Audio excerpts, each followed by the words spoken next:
ele age, ou, dependendo do texto, né, como apenas um narrador, ou como alguém que está ali dentro daquela situação, ou alguém ainda que pode estar observando do lado de fora. Né? Claro que isso também é muito vago. Existem alguns caminhos que estão acontecendo, de pegar desde coisas mais simples, musiquinhas, no meu caso, mais simples, que são muito claras nessa forma, eu posso já fazer isso. Num próximo momento, fazer com um texto que realmente não é qualquer um que rola, né? Não pode ser qualquer um, que me permita que ele possa brincar nesses três lugares, mas sempre sim, pelo menos na minha cabeça, sempre sim ele tem o conhecimento do que é a narrativa da encenação, do que é o que a encenação está propondo, como isso. E se a encenação não propõe isto, aí fica um jogo meio louco também, porque aí fica cada um chutando para um lado. Dá para entender o que eu falei? Eu queria até complementar. Para mim, só é possível algum tipo de narratividade se houver uma apropriação do artista que a expressa, entendeu? Sim. Eu acho que é um ponto, porque o fundo da minha pergunta era o que vocês perceberam que seria para eles como atuantes, o que seria a essência narrativa. Eu acho que para mim você respondeu. E eu acho que tem uma coisa que a escola aqui propõe, que posso estar enganado, vocês me falam, mas que é uma assinatura sua, né? Uma assinatura de você, enquanto aprendiz, assim, qual é a tua assinatura artística?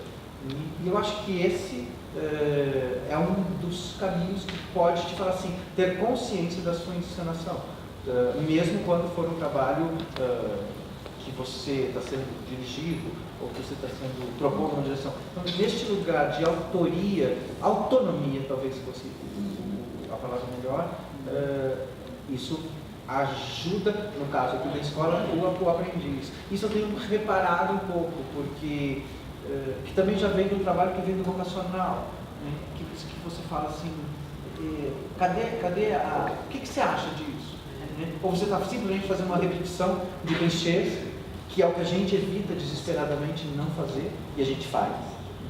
Mas o que a gente tenta não fazer, e tentando botar uma autonomia e uma autoria, assinando isso também.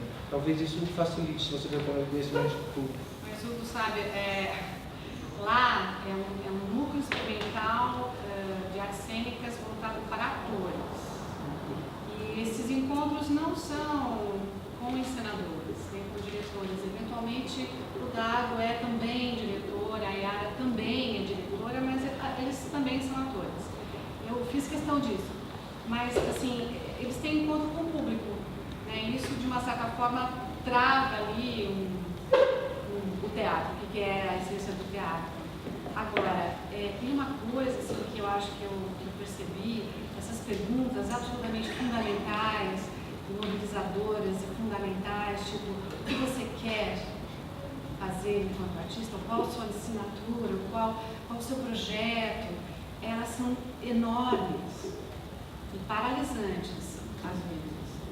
Então, eu não sei se às vezes não se deve desmembrar essa pergunta, né, em porções menores, porque isso às vezes trava. E olha que lá é um público que já vem formado, tem TDRT, diferente talvez do público que vocês tenham aqui, eu não sei. Sim. Também.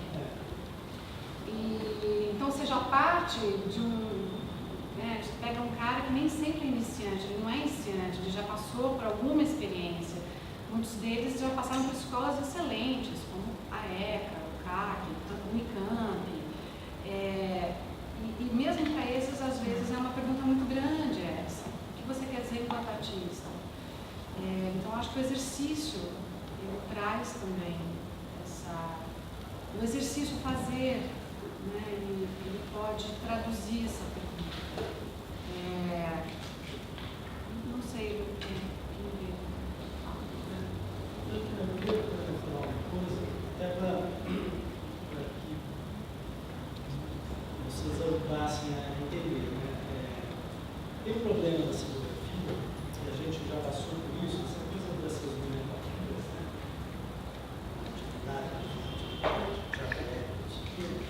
E a gente falar assim, quando é que uma cenografia não é narrativa? Qualquer uma. E é assim, porque lá a gente falando, não, porque nas conversas, não é narrativo, porque era mais isso, aquilo, mas a gente está fazendo exatamente o que a gente faz para qualquer coisa. Então, como é que vocês explicam? Daí, eu lembro, um dia até chamei o Joaquim, eu fui lá, uma conversa com eles, disso.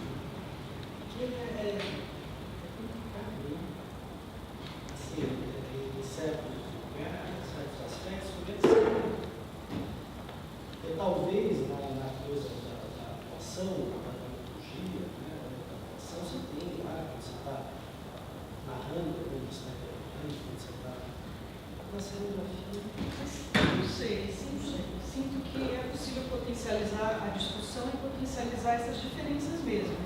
Lembro de dos nossos primeiros experimentos, ainda naquele teatro Anhembi, em que o inspetor-geral, a gente estava no módulo verde, o inspetor-geral do Gogol foi montado uma cena, como estava no texto, com encadeamento no presente, personagens constituídas, o drama absoluto, né? Ele fosse uma comédia, é o drama absoluto, ele está fechado nele mesmo, são senhores absolutos da cena, aqueles personagens.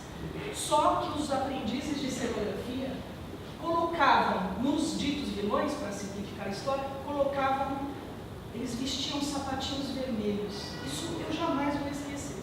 Porque era uma cena de estudante, tudo era mimético, mas os ladrões usavam sapatinhos vermelhos. Eles participavam da mesma confraria, mas só nós víamos isso. Eles próprios não iam ver isso, os personagens.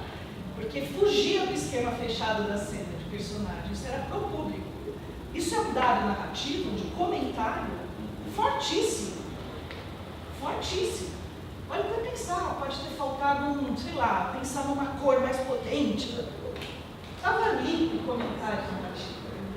Era um elemento épico tocante. E a cena era mimética, entende? Então acho que sim, tudo é narrativa, vai. Ainda tem esse problema, né? O próprio mimético, o drama é narrativo, porque tem uma narrativa ali, você conta a história. Né? Numa peça do Tchekhov ou do Rio, sempre mais do que menos ação. Então tudo é narrativo, mas é possível potencializar essa narratividade por meio de elementos que comentam, que criticam, que leem o mundo e tornar essa cenografia mais épica. Sim, é isso, ponto. Né? Talvez, assim, essa você falou, veio quando talvez não possa não ser narrativa, eu fui trabalhar em Presidente, não, como chama? São José do Rio Preto.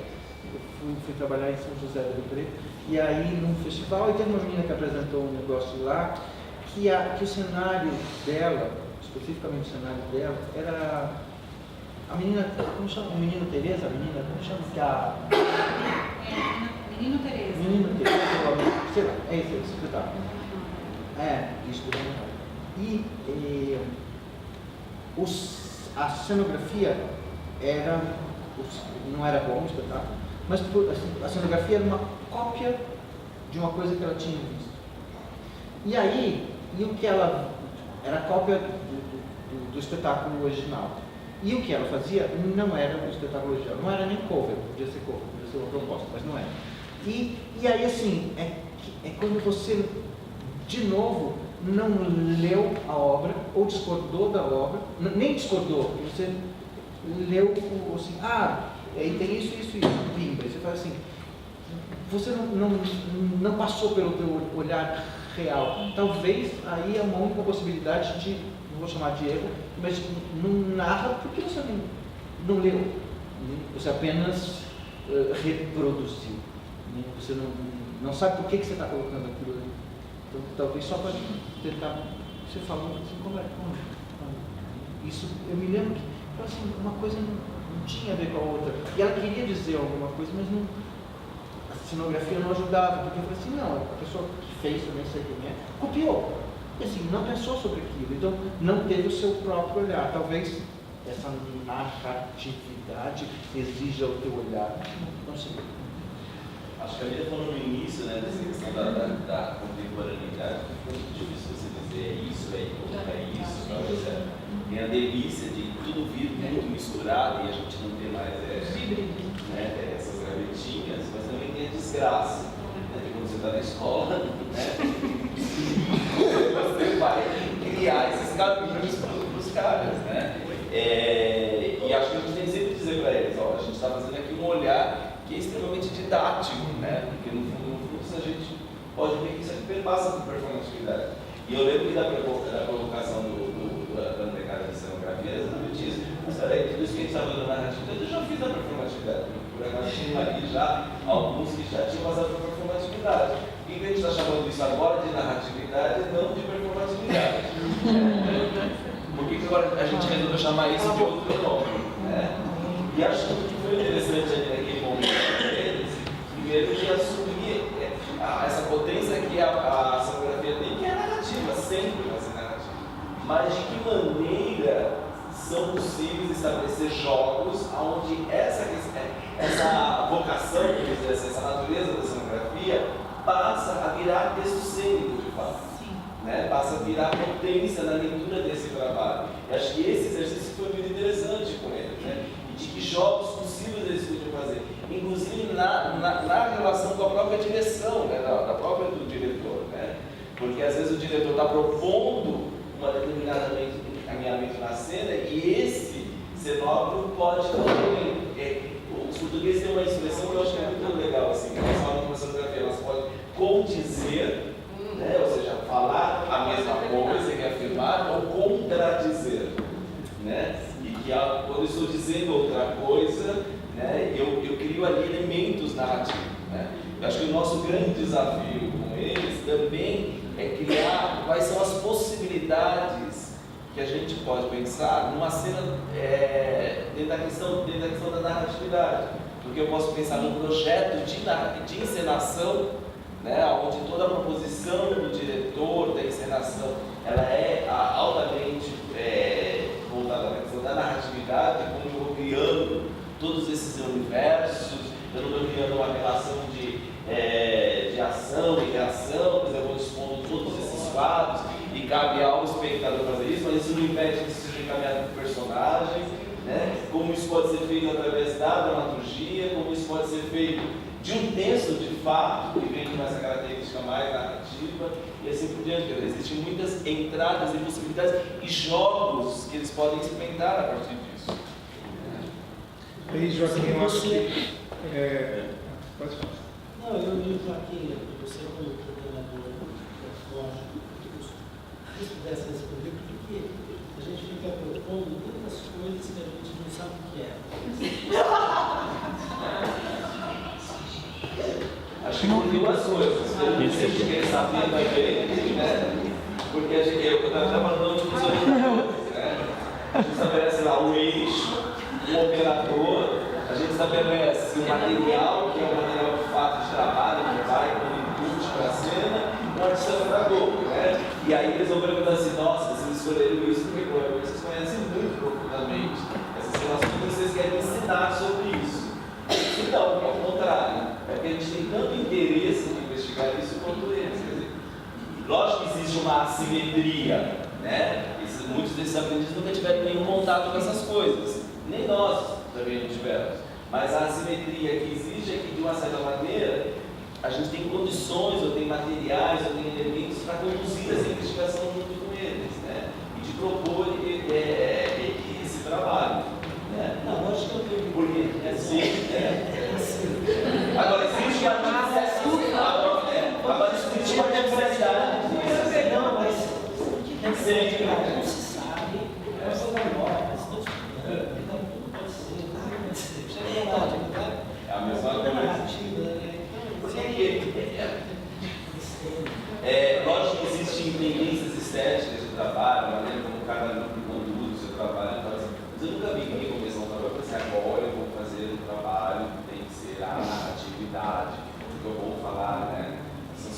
muitas vezes elas vão... Mas tu parece que o perfil da SP é experimental. Exatamente. Não é nada disso, é só para parecer que a gente é mais. A gente também é mais moderno, né? A gente acha que a gente é mais moderno. Mas era pior, porque inicialmente a gente falava assim, o módulo verde era realismo, o módulo amarelo era épico. Então podia ser pior, né? Mas eu acho que em cima disso, por estarmos numa escola e a gente aí tenta perpassar aí pelos módulos por várias experiências. E o curso de sonoplastia optou, né, desde o início do curso, trabalhar na atividade através da canção e da música ao vivo. Então é um tipo de exercício que a gente passa para os atores que eles cantem, que os sonoplastas criem suas trilhas, componham e toquem ao vivo. Em outros módulos a gente experimenta outras maneiras de também contar histórias, isso através da música, ou música gravada, ou com instrumentos feitos por eles, ou com música tonal, enfim, a gente aproveita esses 2 anos para que eles possam experimentar várias maneiras de fazer a sua trilha. E na narratividade a gente opta por esse tipo de exercício. Então, não quer dizer que a narratividade tem que ter canção e tem que tocar ao vivo, mas acho que é um espaço onde a gente pode experimentar mesmo, né? É uma escola que pode errar, acertar. Então, as discussões mais voltadas, será que a narratividade tem que ter música, canção? A gente não fala disso, mas a gente utiliza esse momento para experimentar isso. E acho que são mecanismos, né, procedimentos que podem ser interessantes dentro de uma escola. Acho que o próprio grupo, né, de artistas que, mesmo dentro de cada curso, a diversidade, por exemplo, eu me lembro uma vez um módulo de narratividade que o Martin e a Bernadette orientavam, estava junto dele, não sei, desculpa, tinha um grupo de pessoas orientando, uma espécie de um ateliê sobre narratividade. Eu lembro que vocês traziam experiências de vocês. A Bernadette tinha acabado de chegar, o Martin trouxe um olhar dele muito bem apropriado e vinha lá, a gente via o trabalho do latão ali de alguma forma, né? Mas a Berna trazia um olhar sobre o ator, o corpo narrativo de uma outra forma, e ela colocava isso para os diretores do curso, e os meninos viam como que o Martin, que era do curso de sonoplastia, enxergava aquilo. Acho que a gente também, ao longo dos anos, a gente foi enquanto formadora, enfim, eu posso falar, a gente vai se sentindo provocado por esse material que chega, porque de fato parece às vezes nebuloso, fala, nossa, agora eu tenho que ver o Eike Batista, mas aí eu vejo, e o quanto também acho que às vezes o Joaquim, os coordenadores ajudam a gente ir para a nossa história também como artista, não se anular. Então, onde que na minha referência de comediante, de palhaça, onde que tem alguma referência para eu trazer, linkar com esse material, o que é narratividade para mim, o que a escola está provocando como narratividade.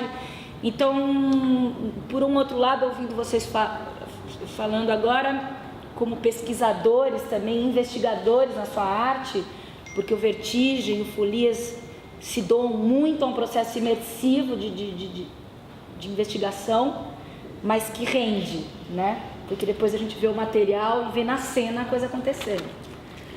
Então são mergulhos que a nós, formadores, artistas, os convidados também, interessa para nos mover. Me provoca fora daqui da SP, no que eu vou fazer, me provoca quando eu estou com os meninos, para de alguma forma a gente não cair num lugar professoral, ou didático, ou às vezes eu vejo o Hugo conversando com os meninos, é o palhaço dele lá, sabe? O Raul também, a gente tenta o máximo possível aproximar, mas tem balizas, tem um lugar de respeito mesmo, que o teatro nos ensinou, porque a gente não vem de uma escola de formação, não tinham tantas escolas na nossa época. Então, para eles também olharem para esses artistas de teatro dentro de uma escola, eu ouvia falar no Serrone, eu ia ver o material do Serrone. Como é que você vê? Como é que você tem uma aula com o Cerrone? Vendo Paraíso Zona Norte. Obrigado a ver. Eu vi 3 vezes Paraíso Zona Norte. Só por causa da cenografia do Cerrone. Não, porque eu sou apaixonada por esse espetáculo, mas tinha nomes na época que era uma febre. Eu vinha ver os Parlapa na rua mesmo, assim. Então, nós não tínhamos. Hoje esses caras estão em escolas. E eu acho que como que a gente faz a ponte para esses meninos entenderem? Quer dizer, além da sala de aula, você tem que ver teatro. Para gostar ou para odiar, você tem que ver. Tem uma coisa que vocês estavam falando de... Eu acompanhei alguns experimentos aqui da escola, né? É claro que isso é consciente de vocês, mas assim, como experimento, os experimentos que são mais legais é quando os diretores se entendem com os cenógrafos, se entendem com os sonoplastas, que se entendem com os figurinistas, que se entendem... Esses são os mais interessantes, né? São os que não ficam discutindo um com o outro. Né? Eu vim acompanhar uma discussão, acompanhar, só observar mesmo, eu não sei os nomes, vocês falam, aquele que só fica observando, não está diretamente. Observador.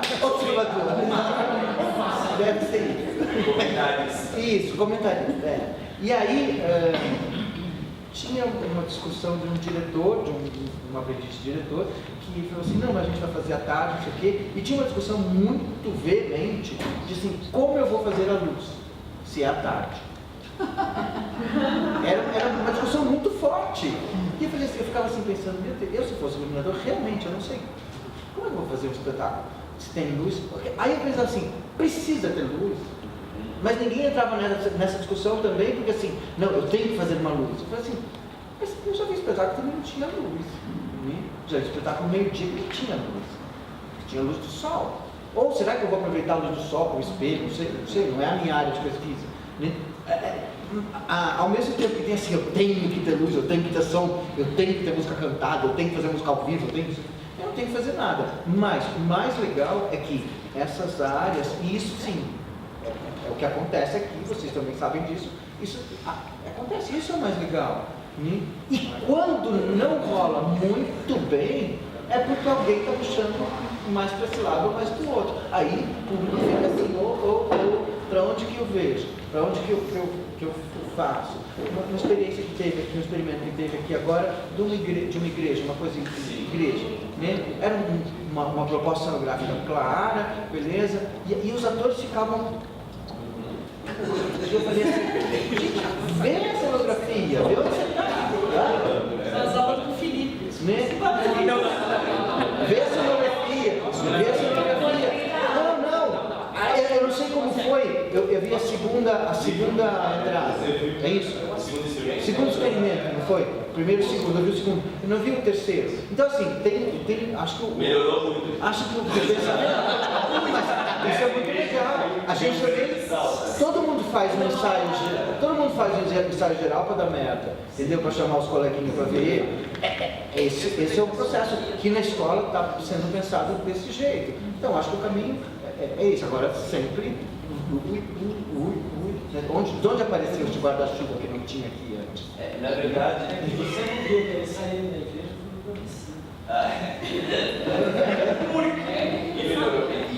e essa questão do espaço ali foi definitivo para liberar o trabalho. Foi atendido pela diretora. Mas eu acho que isso que você está falando, né? Primeiro do problema que nós arranjamos para nós mesmos, que foi exatamente não ter uma grade curricular, mas ter princípios que nos norteiam uma composição artística, ou dar as 8 áreas, trabalharem juntas, tal e etc. Dar esses desafios para eles, né? Quando a gente percebe que esse núcleo não consegue trabalhar, é exatamente porque ele não lida com esse problema. Ele está mais preocupado nas relações interpessoais e do meu trabalho em si do que objetivamente lidar com esse problema que a gente está trazendo para ele, né? De como que essas áreas vão criar um trabalho, vão criar uma cena. Quando ele sabe lidar com isso, ou quando ele se propõe a lidar com isso, e se surge o trabalho, né? E talvez a gente não tenha muito pensado nessa perspectiva, e provocá-los para lidar com isso é um procedimento também já tem que ser dentro de uma perspectiva da narratividade. Né? Provocá-los para isso também já dentro de uma perspectiva da narratividade. Né? Às vezes a gente deixa para pensar na narratividade só na questão da constituição da cena, né? Ou do material que vai para a cena. E a gente não pensa em procedimentos de trabalho de sala de aula que eu levo desde a construção da maneira como eu vou conduzir um determinado conteúdo que eu vou trabalhar com ele, da maneira como eu vou apresentar uma determinada proposição e assim por diante. Né? Porque isso também vai instaurando, né, e rompendo determinados mecanismos. A gente tem falado isso nos últimos dias, né? A palavra escola já traz para eles um ideário de que maneira eles têm que ser organizados, de que maneira eles têm que ser estruturados e tal. Né? Enfim, assim como você vai curtir a praia, eu tenho personagem agora, né? Não, por que não tem personagem? Peraí.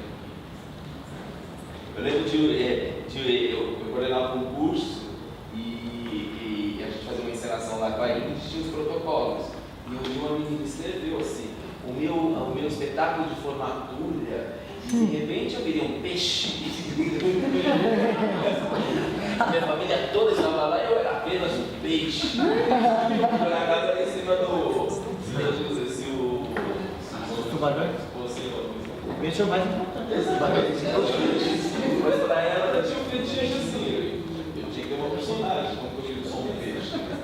Pelo menos tubarão.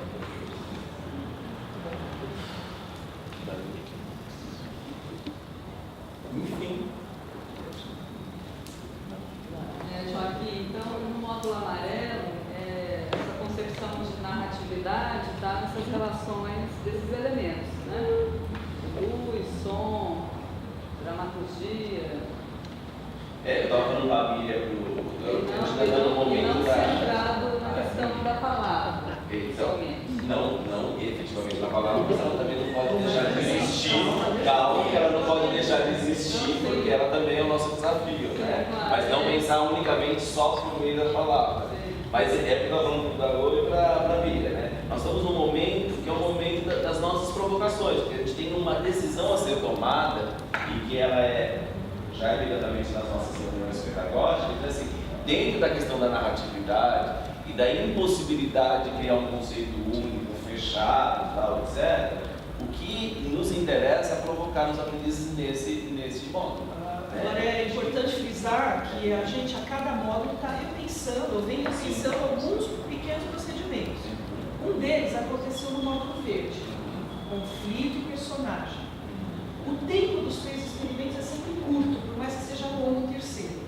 Quando nós propusemos encaminhar um texto, não pronto, mas um texto mais ou menos visível, antes, que precedeu o início do experimento, a sala de ensaio foi potencializada. Estou falando de qualidade de texto, estou falando de procedimento, para conflito e personagem. Agora, no módulo amarelo, a gente não está pensando em começar como um processo colaborativo, tudo a partir do primeiro dia de experimento, numa horizontalidade total. Nós estamos pensando em apresentar, a dramaturgia apresentaria um roteiro, em que algumas questões estão desenhadas, porque senão você também não tem tempo para dar coerência, sentido, unidade para a cena. E a partir de um roteiro, um canovate, ou seja, um roteiro que vai começar muito simples, né, no primeiro e vai caminhando, a cena se potencializa com os atores, toda a equipe improvisando, criando sobre, né, entrando na transversal, não simplesmente seguindo. Mas o que eu sinto é que quando a gente consegue apresentar o Buds em alguns desses módulos, que não é a questão não é a palavra, a questão é o pensamento, né? Você entende? A gente sai daí. Mas, por exemplo, a maneira como a Marispi está vendo, esses desejos que a gente vai percebendo em cada área, isso acaba na elaboração de um enunciado. Então, eu digo para o aprendiz, quando eu estou falando de narratividade, eu estou falando de narratividade a partir dessa perspectiva. Né? E ao assumir essa perspectiva, eu não estou dizendo que não existem outras possibilidades, mas até pela dimensão de tempo e de espaço que a gente tem na escola, é essa perspectiva que nos interessa trabalhar. Mas vocês têm material profissional de base? Ou A gente tem os comportamentos. Na verdade, a gente estabelece 4 elementos e esses elementos não servem para fazer muita os jogos, tanto assim, quem são os artistas convidados que vão trabalhar conosco, e até as soluções que nós vamos levar para eles, né? Um é o eixo, que é exatamente a discussão estética, para se pensar na organização da cena. O outro é o operador, assim, o que eu quero falar na cena, né? Então, nesse caso, a gente escolheu o BDT, essa polêmica econômica e tal. E o material é aquilo que vai ser o input, os encadeadores da cena propriamente dita, onde todas as áreas vão lidar com isso para chegar na materialidade cena, né? E a gente escolheu a questão do joelho poder. Na verdade, é o personagem Eike Batista, né? Essa alegoria dele, né? E a gente tem um outro elemento, o artista pedagogo, ou seja, olhar para a própria trajetória do teatro e quais são os outros artistas que têm trabalhado as suas perspectivas, as suas obras, a partir de um olhar da narratividade. Então, o artista pedagogo está muito ligado ao eixo, serve como referência. E todas essas coisas a gente foi construindo ao longo do que a Marisa falou, da nossa própria experiência do trabalho artístico com eles, né? O que tem dessa vivacidade aqui conosco? É que pensar nesse processo formativo também é criativo para nós. A gente cria essas formulações, a gente reinventa, a gente recombina todos esses elementos. E a gente percebia que toda essa investigação que eles faziam, às vezes estética, de visão de mundo e tal, elas vinham frouxas, elas não tinham referências, né? Ou eles achavam que eles tinham acabado de inventar a roda, entendeu? Ou eles não se conectavam exatamente à pesquisa, à investigação de outros artistas. Na verdade, o Serrone nos inspirou muito nisso, e a Maricê também tem uma ponta muito frouxo, outra referência, essa molecada, né? O Serrone faz um trabalho que é muito legal, que ele pega as próprias fotos dos experimentos, e depois ele pega essas imagens e faz relações com obras de outros artistas, e faz um panorama com eles, visual, olha, isso que você faz aqui tem tudo a ver com isso que você está vendo, tal, está pesquisando. Isso cria um potencial de interesse, de olhar. Por exemplo, é muito interessante o Roberto falar, eu fui por esse processo, ele foi dando as referências. A Beth, fulano, ciclano, quer dizer, nós somos mobilizados e somos movimentados também por outros artistas, né? Alguém falava aqui, acho que foi a Roberta, né, que falava assim, não sei quem falou assim, eu comecei a cantar porque eu vi o artista, a obra do artista plástico XYZ, acho que foi você que comentou sobre isso, né? Eu falava que a gente às vezes vê teatro para fazer teatro, vê cinema para fazer cinema, e que na verdade o ideal seria a gente ver cinema para criar música, ouvir música para pintar, trazer todas as que é um pouco da característica que a gente tem buscado para esses artistas de ser é preciso fazer isso. Então, todos esses eventos que você trouxe, por que a gente inventou isso? A gente não sabe nada disso. Exatamente por esse desejo de estar em processo de investigação e de criação junto com eles, né? Isso aí também só existe um caminho, está trocando com outros artistas, né? Então, como vocês falam, a experiência de vocês, por mais que a gente sabe que não dá para aplicar a experiência de vocês aqui conosco, isso nos serve para pensar sobre a nossa experiência e de nós também tomarmos a nossa decisão. Então, a gente escolheu o objetivo, a gente não sabe nada de economia aqui, né? Escolhemos porque disse, nossa, esse cara está movimentando, lemos algumas coisas, falamos, nos vale olhar para isso.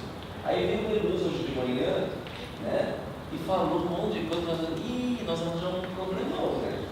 Nós estamos errados, né? Acho que uma disciplina, toda a questão que tem um pouco mais assim, né? Porque é isso que eu estava pensando, hoje, tendo ouvido parte da manhã, eu aprendi essa complexidade econômica, tal, vai ficar rodando, porque, né, até ia perguntar para ele, hoje, no tempo assim,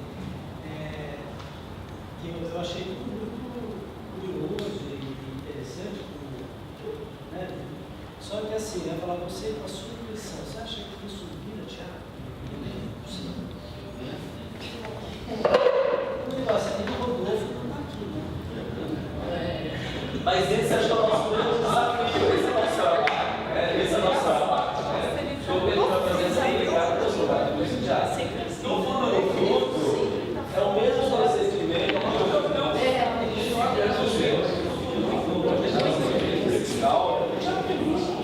que eu desejo falar alguma coisa, eu quero colocar esse cena por onde eu vou, que escolhas que eu vou fazer, como eu vou levantar esse material, para onde eu vou. Mas eu acho que essa discussão que a gente está falando sobre, não só sobre a narratividade, mas sobre esse ator narrador, a persona, a personagem, está passeando na cabeça de vários artistas. É uma questão muito presente. Está presente cada um com as suas variações, o pessoal da IAP indo para um lado, o pessoal da São Jorge para o outro. Assim, isso está, de alguma forma, no ar. Assim, eu falei da história do César, depois da história do Helena, a história do encontro com o Zeba, quando essas coisas vão acontecendo. Aí teve a leitura de um texto que a menina dirigiu, que foi o Gueto, e aí o Gueto é o personagem que eu fazia a leitura de um dos personagens, que é um personagem que está contando a história, que passa no centro de concentração, que tem 40 anos atrás, que não sei o quê. Você fala assim, é disso que a gente está falando, as coisas vão também aparecendo e a gente tem que ficar meio ligado nisso, porque é isso, parece que é o tema da hora. Dinheiro e poder, de alguma forma, conversa com o que a gente está falando no Folias de outro jeito diferente, claro. Mas, opa, tem alguma coisa aí que é isso que a gente quer dizer. O Martin fala uma coisa que acho que é interessante, que é a mesma coisa que você, mas é do outro lado, né? Da perspectiva de trazer para eles a urgência que tem algumas coisas que o personagem já não dá mais conta, que não faz mais sentido isso estar em personagem. E a saída que se tem para dar conta disso é a partir de uma perspectiva narrativa, né? Ela é que nos permite colocar isso em roda. E ao mesmo tempo eu sinto, não do ponto de vista de personagem indivíduo, né, mas eu acho que uma série de questões que estão levantadas por um economista ali, elas na verdade são leitura de um mundo real que está na rua. Sim. Né? Ou seja, eu acho que o nosso desafio aqui é saber observar o que essa análise econômica que ele faz, como que a gente enxerga ela no cotidiano das pessoas. É aí que a gente talvez encontre, aí eu não chamaria de personagens, né, mas a gente encontra essa vida real aí sofrendo as consequências desse processo que um economista descreve, de financiarização do capital, de baixo investimento no trabalho, e uma série de coisas que a gente vai na Praça da Sé, a gente vê. Então acho que a gente tem que fazer talvez esse movimento de olhar para a rua para achar esse mundo e essa barbárie que ele descreve no mundo da economia, que reflexos que ela tem na vida política, na vida afetiva, na educação, né? Porque ele passa por isso também, né? O autor não deixa isso de fora. É que o Beluso é um economista, ele acaba que não entrou muito nessas questões, mas o Piketty vai falar de literatura, ele vai falar dos investimentos na educação, uma série de cortes que foram feitos nesses acordos do estado de bem-estar social, que influenciam diretamente na maneira como as pessoas vão se relacionar no seu dia a dia e tal. Que eu acho que é aí que está a chave para entender, assim. Eu acho que o problema só é essa coisa da responsabilidade que a gente tem com esse grupo, né, de aprendizes. Essa informação, porque se você vê o filme O Leonardo DiCaprio, lá no esquerda, é exatamente isso aí. Ele é retratado de uma maneira incrível, é muito possível, mas a gente tem que saber esse material que a gente tem para trabalhar. Talvez, Serrone, uma das coisas que a gente possa fazer aqui, eu acho que nesse sentido, o que a gente vai fazer semana que vem está indo nesse caminho, é encontrar os interlocutores dele, ou dos problemas que ele levanta, não só dele, né, porque acho que é de várias esferas do pensamento, não só da economia, e que está à tona hoje, não é à toa que ele vem sendo tão comentado, né, porque eu sinto que no campo da economia talvez esse era um assunto que estava abandonado, como o próprio Beluso fala, né, mas não na sociologia, não na política, não na filosofia. Então acho que não na arte, muito menos na arte, né, você acabou de dizer isso. Eu estou interessado nesse tema também, mas é de outra forma, né. Então eu sinto que é achar esses interlocutores, assim, que estão no cinema, que estão na literatura, que estão na poesia, que estão no hip hop, que estão na dança e que estão preocupados em entender o que não está de ponta cabeça, assim, né? Muitas coisas. Por que a gente chegou nesse ponto, né? E aí... Tanto na questão do que ele tirou da narratividade, eu acho que bate que é uma questão histórica. A nossa atitude aqui não é um padrão de escola que vai se reproduzir daqui a 100 anos igual, ao contrário. Ano a ano a gente renova, porque é uma inserção histórica da atitude artística. Então ela traz à tona tanto a coincidência do tema poder e dinheiro, que pode estar em todos, eu acho, todos os trabalhos atuais, como a própria questão da narratividade. Se a gente for falar do século XVIII, XIX, ou seja, o teatro feito até a metade do século XX, ele não estaria discutindo narratividade. A gente está discutindo que a narratividade é preponderante para as nossas ações artísticas hoje. Então, o difícil, acho que é o que o Serrone está colocando, é como é que a gente oferece isso para eles com o mínimo de transição para que eles não despejem um problema na cabeça deles, e sim convoque-os a ter as mesmas dúvidas que a gente mesmo pode ter. Até porque isso a gente tem esse semestre especificamente do CERA foi muito complicado por falta deste senso crítico, né? Pode parecer nostálgico, saudosista, mas assim, as referências que essa molecada, eu vou dizer molecada mesmo, que vem com essas referências já todas viciadas nessa forma que já está introjetada em todo mundo e que, inclusive, a gente acha que não, né? A gente tenta não ficar, e essas referências são todas essas. Como é que, se você vem com, não é isso, você vai assim, tá, mas a minha referência de formação não é a sua pessoa mais velha, a minha é essa. Como é que eu lido com isso também? Claro que há exceções, óbvio, mas as exceções realmente são muito, atualmente pelo menos, lá no CERA é mais complicado ainda, bem assim. Eu acho que o grande desafio é qual é a pergunta que nós vamos levar para eles, de mobilização, né? Porque a gente já fez grandes erros também nas nossas decisões, né? Teve um modo que a gente definiu que a gente ia trabalhar com paresias. E a primeira coisa que a gente fez, a gente jogou Foucault na cabeça desse povo, entendeu? Aí virou uma coisa com cabeção desse tamanho e levava isso para ser impossível. Mas talvez, se nós tivéssemos perguntado para eles assim, o que é fundamental na sua vida dizer de verdade e te coloca em risco, ele estaria trabalhando com a paresia, depois a gente falaria para ele assim, tem um cara que chama o Chafô, e lá tal que precisa a mesma coisa. Então, eu acho que esse é o mesmo cuidado que a gente tem que ter. Então, antes de eu chegar para eles e falar assim, narratividade é isso, e dar uma série de conceitos, e o cara ficar fazendo um checklist para ver se ele faz isso em cena, é propor para ele de como ele lida com isso. Né? E de maneira ele vai lidar com esse conteúdo. É a mesma coisa a questão do Piketty, Tem uma coisa que eu acho que é importante, assim, bem grosso modo, é que é um material que perde uma forma, né? Se a gente está lidando com dinheiro e poder, não dá para ficar na vidinha privada em que os diálogos tentam resolver todos os problemas do mundo, tentam enxergar isso.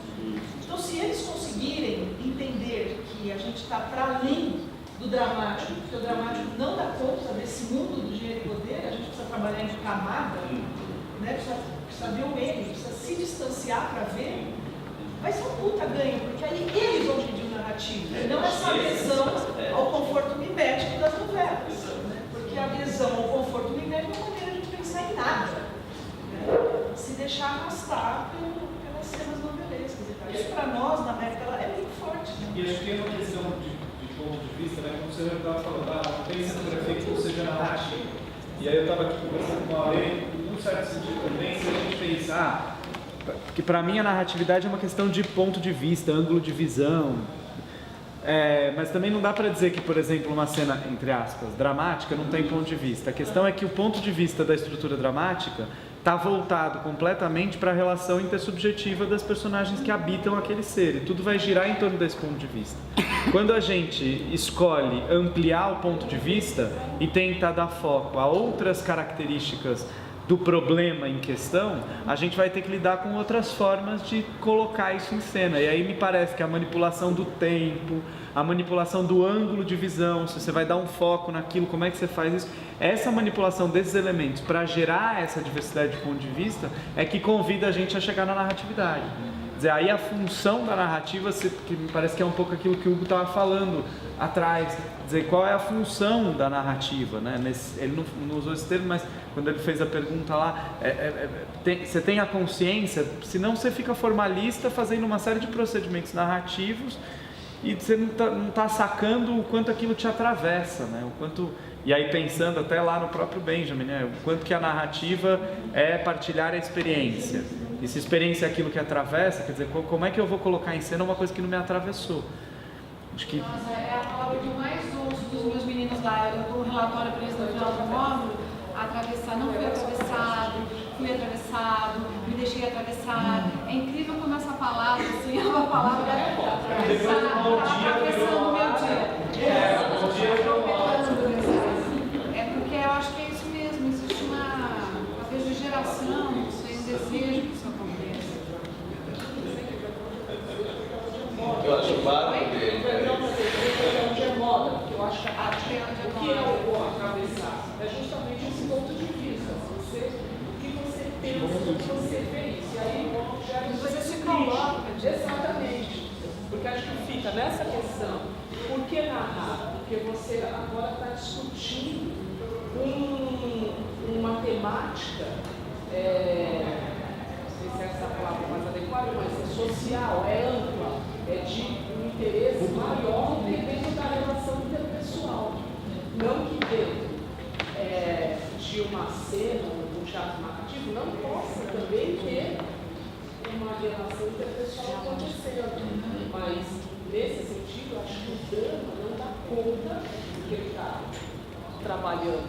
Mas, dentro deste viés interpessoal, dessas questões que hoje nós estamos, o mundo está se questionando, poder, dinheiro, sexualidade. Mas eu vi uma montagem, um cara que eu adoro, chama Yves Van Gogh, não sei se vocês conhecem, o diretor e tal. E ele fez isso, ele pegou um texto do Molière, que é o Misantropo, e fez um atravessamento, um depoimento super objetivo a respeito do homem contemporâneo e o lixo que produz. Então, o desprezo pela humanidade parte do lixo que ele produz. Eu acho genial isso. Mas pode ser dramático. Por que não? Eu quero dizer, aí tem um foco, tem um olhar, tem um ponto de vista. Então, não é como você trata esse material da temática que você vai trazer à tona. Nesse sentido, de trabalho dele, aí tem um ponto para a gente pensar. Nós vamos aqui encerrar.